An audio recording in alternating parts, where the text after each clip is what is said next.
अस्सलाम वालेकुम students. Hope student कि आप लोगों ने अपना पिछला होमवर्क कंप्लीट कर लिया होगा। स्टूडेंट्स आज 1.3 ए का क्वेश्चन नंबर 5 हम सॉल्व करेंगे। स्टार्ट करते हैं।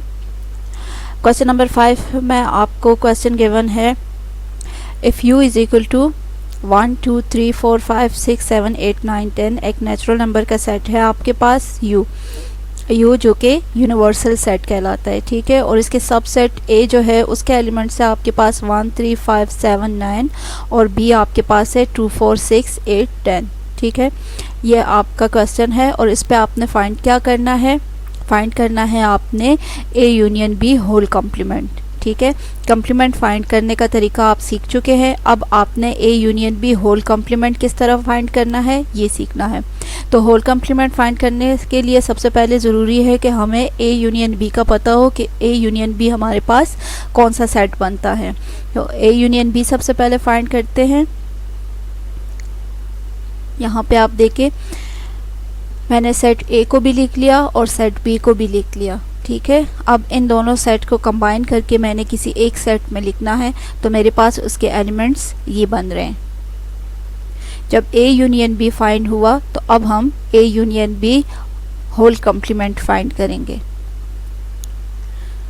होल कॉम्प्लीमेंट फाइंड करने के लिए क्या करेंगे कि सबसे पहले हमने यूनिवर्सल सेट्स को लिखना है, फिर हमने माइनस का ये साइन डालना है और उसके बाद हमने जो a यूनियन b फाइंड किया उस सेट को लिखना है, ठीक है। अब कॉम्प्लीमेंट मीन्स ये कि यूनिवर्सल सेट में से आपने इस सेट को माइनस करना है, यानी यूनिवर्सल सेट्स के कुछ ऐसे एलिमेंट्स होंगे जो इस सेट में मौजूद ना हो। तो आप देखें कि ये दोनों सेट जो है ये इक्वल सेट हैं। इक्वल सेट किस तरह है कि इसके नंबर ऑफ़ एलिमेंट भी एक जितने हैं और ये जो एलिमेंट्स है ये सारे के सारे सेम भी हैं। तो कोई ऐसा इसमें नहीं है कि जो आपके पास यूनिवर्सल सेट में कोई ऐसा एलिमेंट नहीं है जो आपके पास इस सेट में मौजूद ना हो। सारे के सारे एलिमेंट्स जो है वो एक जैसे हैं। तो देन हमारे पास a union b whole complement आपके पास कौन सा सेट बन रहा है, आपके पास ये एक एम्प्टी सेट बन रहा है, ठीक है। a union b whole complement आपके पास एक एम्प्टी सेट बना।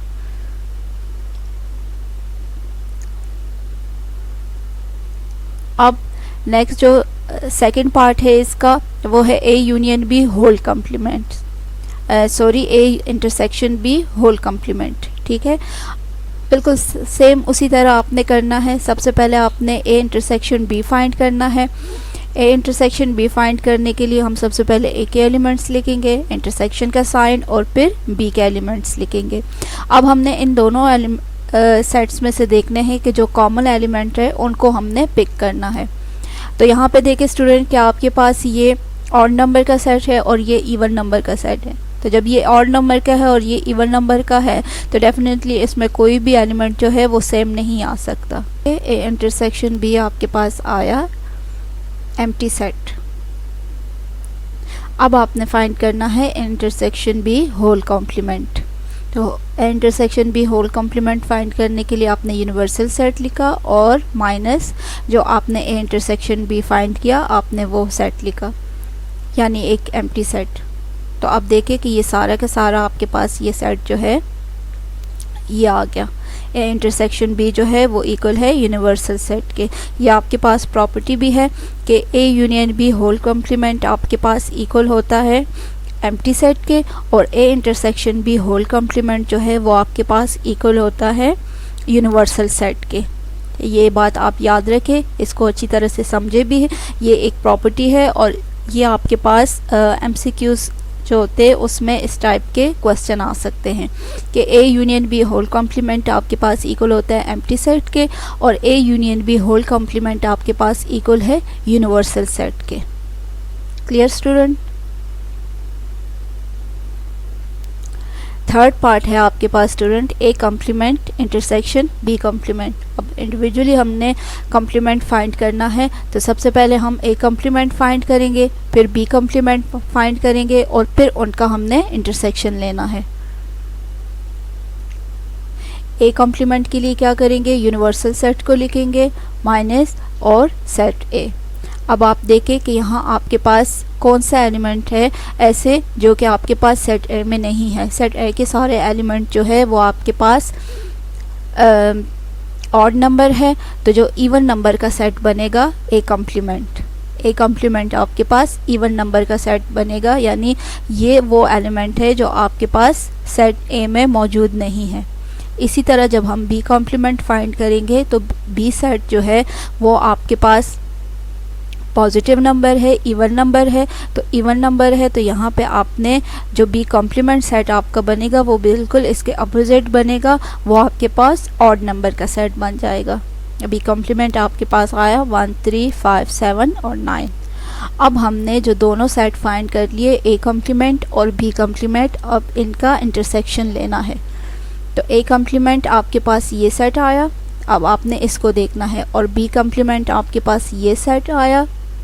देखें कि एक आपके पास इवन नंबर है और एक आपके पास ऑड नंबर का सेट है, तो इसमें कोई भी एलिमेंट कॉमन नहीं है, लिहाजा आपके पास A complement intersection B complement जो है वो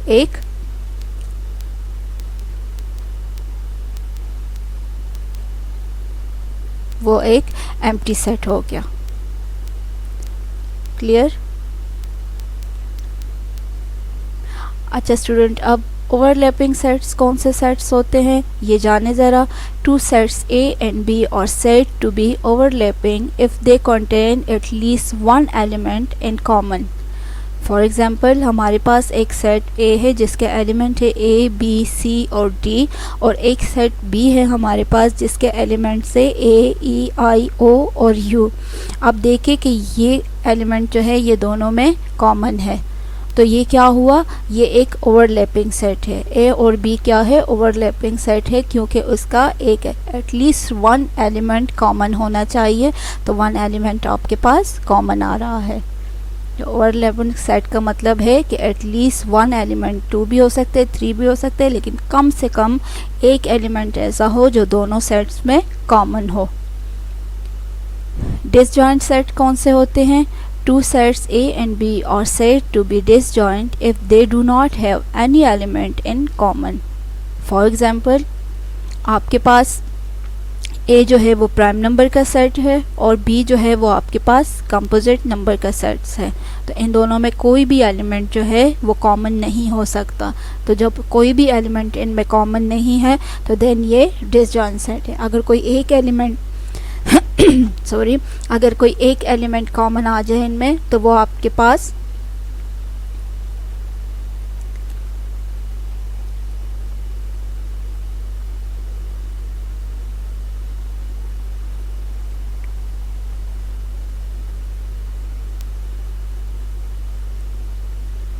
होम टास्क क्या है स्टूडेंट आपका? एक्सरसाइज 1.3 के जितने क्वेश्चन मैंने सॉल्व किए वो भी आपने अपनी कॉपी पे लिखने हैं, और क्वेश्चन नंबर 5 के पार्ट्स 4, 5 और 6 ये आपने ख़ुद अटेम्प्ट करना है, साथ में क्वेश्चन नंबर 6 को भी। और इसी के साथ आपकी एक्सरसाइज 1.3 जो है वो कंप्लीट हो रही है। अगर आपको कोई भी मुश्किल लगे तो आप मुझसे पूछ सकते हैं।